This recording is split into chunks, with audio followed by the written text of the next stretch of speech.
I'm going to show you how to replace the spool of string in these hyper tough weed eaters. Here's an older model, a newer model. You can buy the replacement spools at Walmart super fast. Let's get rolling. Here we are on the underside of the weed eater. Here are the replacement spools. I'll post a link within this video for this. These are for the weed eaters that only have one string coming out. They don't have a second one on this other side. So if yours is a hyper tough that's got the one string, most likely it's this one. The way it gets started here, see this cap, you're gonna press these two tabs in. There's one here, these two red things here. Press them in with your fingers, and that's gonna make this cap shoot out. If you have difficulty, maybe yours are tight or your fingers aren't as strong as they used to be, whatever, you can just take a screwdriver like this, a flathead screwdriver, and just push in toward the top of it, and you can see how that comes down. And you can just press it down and do the same thing on that side. It comes out really easily. Pull out your old spool. Presumably yours won't have much string left on it. If yours has a ton of string left on it, then you can reuse it. I'll post a link to another video on how to rewind those. Next step, you're going to take your new spool. You can see that thing here. Notice this gear, the sawtooth pattern on the bottom. When we put this in, that sawtooth is going to go in first.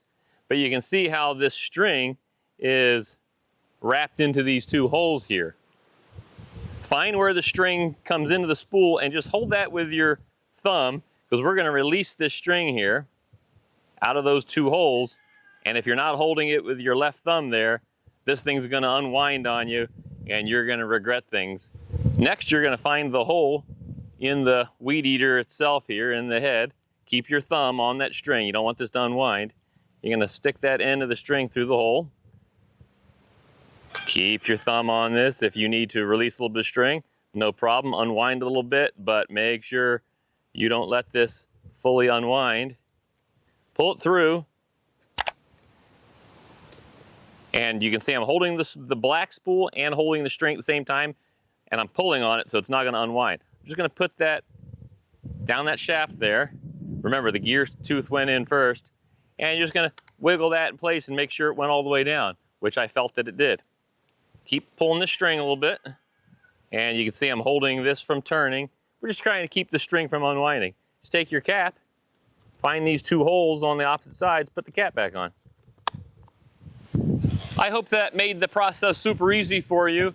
And if you're interested in learning how to rewind that string yourself, just buying a roll of string, keeping that same plastic spool, saving yourself a few bucks, I'll post a link right here and you can watch how to do that, save yourself some more money. I'd appreciate it if you like this video and subscribe to the channel, and thank you for watching.